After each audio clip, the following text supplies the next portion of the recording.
ଆଚ୍ଛା ପିଲା, ଆମେ ଆଜି ପଢ଼ିବା ଦଶମ ଶ୍ରେଣୀ ଭୂଗୋଳ ବହିର ପ୍ରଥମ ଅଧ୍ୟାୟ ସମ୍ବଳ।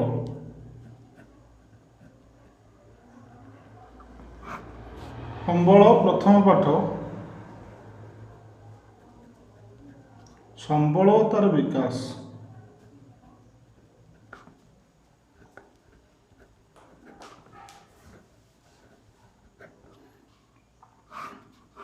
ତେଣୁ ଆମେ ପ୍ରଥମେ ଜାଣିବା ସମ୍ବଳ କାହାକୁ କୁହାଯାଏ। ତେଣୁ ମନୁଷ୍ୟ ତାର ଜୀବନ ଧାରଣ ପାଇଁ ଭୂପୃଷ୍ଠସ୍ଥ ପ୍ରାକୃତିକ ପରିବେଶ ଉପରେ ସଦାସର୍ବଦା ନିର୍ଭର କରିଥାଏ। ତେଣୁ ସେ କ'ଣ କରେ ନା ଚତୁଃପାର୍ଶ୍ୱସ୍ଥ ପରିବେଶରୁ ବିଭିନ୍ନ ପ୍ରାକୃତିକ ବସ୍ତୁକୁ ପ୍ରତ୍ୟକ୍ଷ ହେଉ ବା ପରୋକ୍ଷ ଭାବରେ ବିନିଯୋଗ କରି ତାର ଜୀବନଯାପନର ଆବଶ୍ୟକତା ପୂରଣ କରିଥାଏ। ତାହେଲେ ମନୁଷ୍ୟ କ'ଣ କରେ ନା ତାର ପରିବେଶରୁ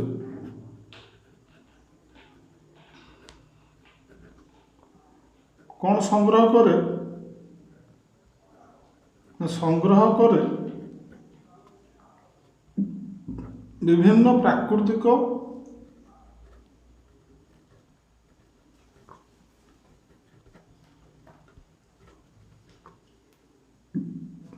ବସ୍ତୁ, ଯାହାକୁ ସେ ପ୍ରତ୍ୟକ୍ଷ ବା ପରୋକ୍ଷ ଭାବରେ ବ୍ୟବହାର କରେ।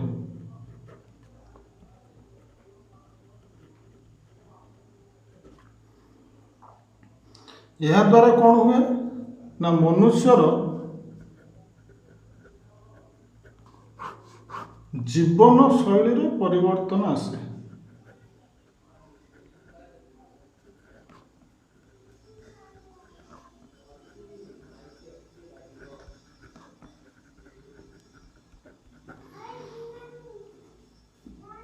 ତେଣୁ ସେ କ'ଣ କରେ ନା ଉକ୍ତ ଯେଉଁ ବସ୍ତୁକୁ ସଂଗ୍ରହ କରେ ତାହାକୁ ସେ ପ୍ରାକୃତିକ ତଥା ଭୌତିକ ଗୁଣରେ ପର୍ଯ୍ୟାୟକ୍ରମେ କେତେକ ପରିବର୍ତ୍ତନ କରିଥାଏ। ଯେପରି କାଠରୁ ସେ କାଠ ଉପକରଣ ତିଆରି କରେ, ତୁଳାରୁ ସୂତା, ସୂତାରୁ ଲୁଗା, ଖଣିଜ ପଦାର୍ଥରୁ ବିଭିନ୍ନ ଯନ୍ତ୍ରାଂଶ, ଗୃହ ଉପକରଣ ଇତ୍ୟାଦି ପ୍ରସ୍ତୁତ କରେ ଓ ତାକୁ ବ୍ୟବହାର କରେ। ତେଣୁ ସାମଗ୍ରୀ ଗୁଡ଼ିକ ଅପେକ୍ଷା ସେଥିରୁ ଉତ୍ପାଦିତ ଉତ୍ପାଦ ଗୁଡ଼ିକ ଅଧିକ ମୂଲ୍ୟବାନ ହୋଇଥାଏ।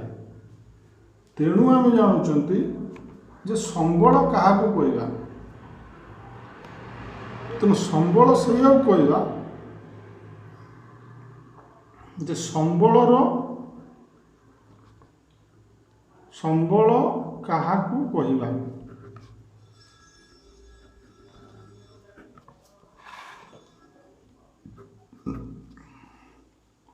ତେଣୁ ମନୁଷ୍ୟର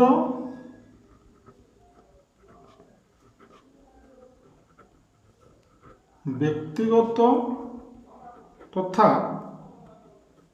ସାମାଜିକ ଆବଶ୍ୟକତା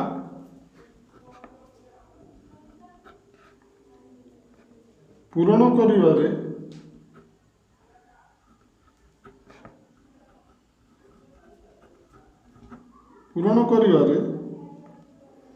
ଉପଯୋଗୀ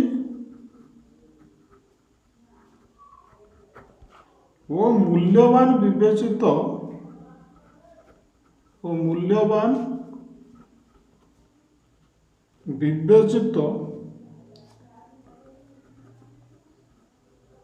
ହେଉଥିବା ପରିବେଶର ବିଭିନ୍ନ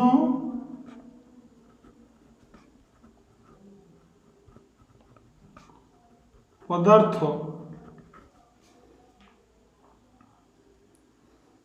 ଇତ୍ୟାଦି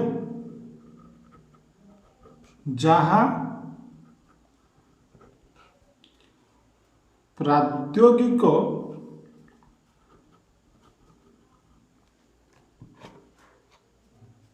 ଦୃଷ୍ଟିକୋଣରୁ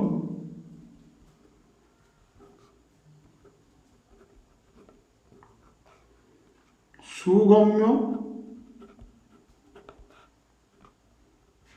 ଆର୍ଥନୈତିକ ଦୃଷ୍ଟିକୋଣରୁ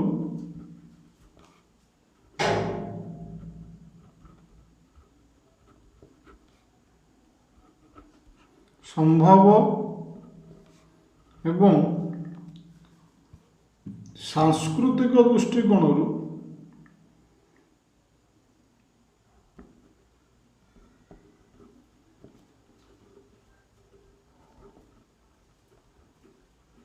ଗ୍ରହଣଯୋଗ୍ୟ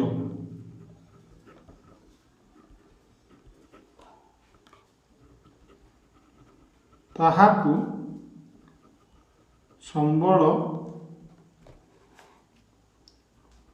କୁହାଯାଏ। ତେଣୁ ଆମେ କ'ଣ ଜାଣିଲେ ନା ମନୁଷ୍ୟର ବ୍ୟକ୍ତିଗତ ତଥା ସାମାଜିକ ଆବଶ୍ୟକତା ପୂରଣ କରିବାରେ ଉପଯୋଗୀ ଓ ମୂଲ୍ୟବାନ ବିବେଚିତ ହେଉଥିବା ପରିବେଶର ବିଭିନ୍ନ ପଦାର୍ଥ ଇତ୍ୟାଦି ଯାହା ପ୍ରାଦ୍ୟୋଗିକ ଦୃଷ୍ଟିକୋଣରୁ ସୁଗମ୍ୟ, ଆର୍ଥନୈତିକ ଦୃଷ୍ଟିକୋଣରୁ ସମ୍ଭବ ଏବଂ ସାଂସ୍କୃତିକ ଦୃଷ୍ଟିକୋଣରୁ ଗ୍ରହଣଯୋଗ୍ୟ ତାହାକୁ ହିଁ ସମ୍ବଳ କୁହାଯାଏ।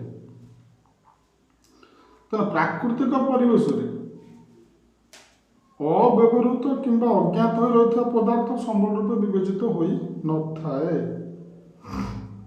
ତେଣୁ ମନୁଷ୍ୟ କ'ଣ କରେ ନା ତାର ସନ୍ଧାନ କରି ବିଭିନ୍ନ କାର୍ଯ୍ୟରେ ବିନିଯୋଗ କଲେ ତା ସମ୍ବଳ ରୂପେ ବିବେଚିତ ହେବ। ତେଣୁ ଯେଉଁ ଦେଶ ସମ୍ବଳକୁ ଗଚ୍ଛିତ ଅବସ୍ଥାରୁ ନେଇକି ଯେତିକି ପରିମାଣରେ ବିକଶିତ କରିପାରିଛି ସେ ଦେଶର ଅର୍ଥନୈତିକ ବ୍ୟବସ୍ଥା ସେତିକି ପରିମାଣରେ ସମୃଦ୍ଧ ହେଇପାରିଛି। ଯେମିତି ଆମେ ଯଦି ଉଦାହରଣ ନେବା ଯୁକ୍ତରାଷ୍ଟ୍ର ଆମେରିକା, ସେମାନେ କ'ଣ କରୁଛନ୍ତି ନା ଗଚ୍ଛିତ ସମ୍ବଳକୁ ନେଇକି ବିକଶିତ କରିପାରିଛନ୍ତି। ତେଣୁ ସେମାନେ ଅର୍ଥନୈତିକ ଦୃଷ୍ଟିକୋଣରୁ ଅନେକ ମଜବୁତ, ତେଣୁ ସେ ବିକଶିତ। ତେଣୁ ପ୍ରାକୃତିକ ପରିବେଶରୁ ଯେଉଁ ସମ୍ବଳ ମନୁଷ୍ୟ ସଂଗ୍ରହ କରେ, ମୁଁ ପ୍ରଥମରୁ କହିଥିଲି ପ୍ରତ୍ୟକ୍ଷ ବା ପରୋକ୍ଷ ଭାବରେ ତାକୁ ବ୍ୟବହାର କରେ। ତେଣୁ ଆମେ ଜାଣୁଛୁ ସମ୍ବଳ ଗୁଡ଼ିକୁ ଆମେ କିଛି ସମ୍ବଳ ଅଛି ଯାହାକୁ ସିଧାସଳଖ ବ୍ୟବହାର କରିପାରିବା, ଅନ୍ୟ କେତେକ ସମ୍ବଳକୁ ବିଭିନ୍ନ ଉପାୟରେ ରୂପାନ୍ତର କରିକି ବ୍ୟବହାର କରିପାରିବା। ତେଣୁ ଯେଉଁ ପ୍ରାକୃତିକ ବସ୍ତୁକୁ ରୂପାନ୍ତରଣ କରିକି ସମ୍ବଳରେ ପରିଣତ କରାଯାଏ, ତା ପାଇଁ କ'ଣ ଦରକାର ନା ସେଇଟା ଗୋଟେ ମୁଖ୍ୟ କଥା। ମୁଁ କହୁଥିଲି କି ସମ୍ବଳ ଗୁଡ଼ିକ ମଧ୍ୟରୁ କେତେକ ମନୁଷ୍ୟ କ'ଣ କରୁଛି ନା ସିଧାସଳଖ ବ୍ୟବହାର କରୁଛି, କେତେକ ରୂପାନ୍ତରିତ କରି ବ୍ୟବହାର କରୁଛି। ତେଣୁ ଏ ଯେଉଁ ରୂପାନ୍ତରଣ ପ୍ରକ୍ରିୟାଟା ପ୍ରାକୃତିକ ପରିବେଶରେ ପ୍ରକୃତି, ମନୁଷ୍ୟ, ପ୍ରଦ୍ୟୋଗ ଓ ଅନୁଷ୍ଠାନ ମଧ୍ୟରେ ଥିବା ପରସ୍ପର ନିର୍ଭରଶୀଳତା ଉପରେ ନିର୍ଭର କରିଥାଏ।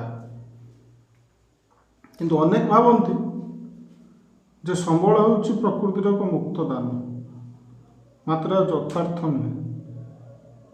କାରଣ ସମ୍ବଳ ହେଉଛି ମାନବୀୟ କାର୍ଯ୍ୟକଳାପର କ୍ରିୟାତ୍ମକ ବସ୍ତୁ।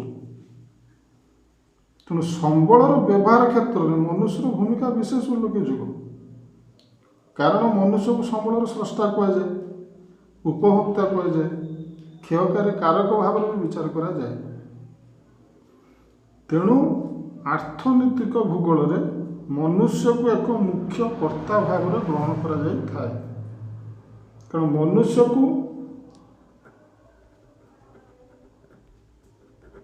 ମାନବ ସମ୍ବଳ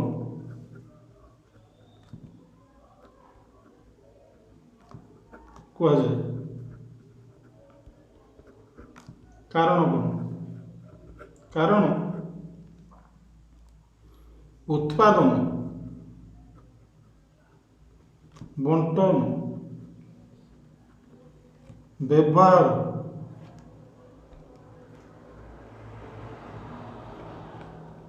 ଓ କ୍ଷୟ ପ୍ରଭୃତି ସମସ୍ତ ପ୍ରକ୍ରିୟା ମନୁଷ୍ୟ ଦ୍ୱାରା ସାଧିତ ହୁଏ। ତେଣୁ ମନୁଷ୍ୟକୁ ମାନବ ସମ୍ବଳ କୁହାଯାଏ।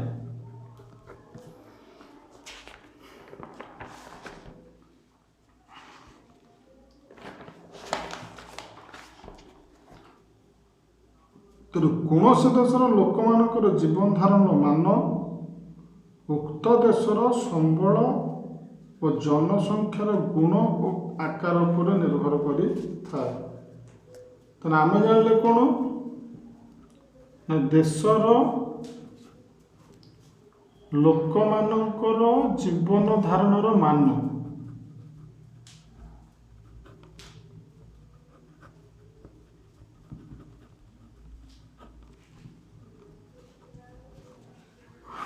କାହା ଉପରେ ନିର୍ଭର କରେ ନା ଉକ୍ତ ଦେଶର ସମ୍ବଳ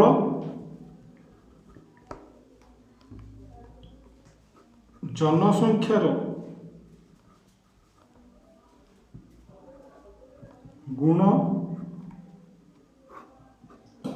ଓ ଜନସଂଖ୍ୟାର ଆକାର।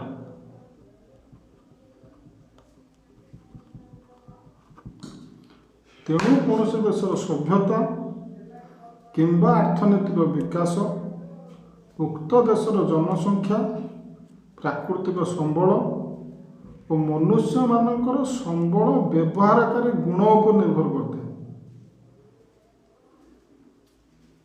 ତେଣୁ ଏହାର ପରବର୍ତ୍ତୀ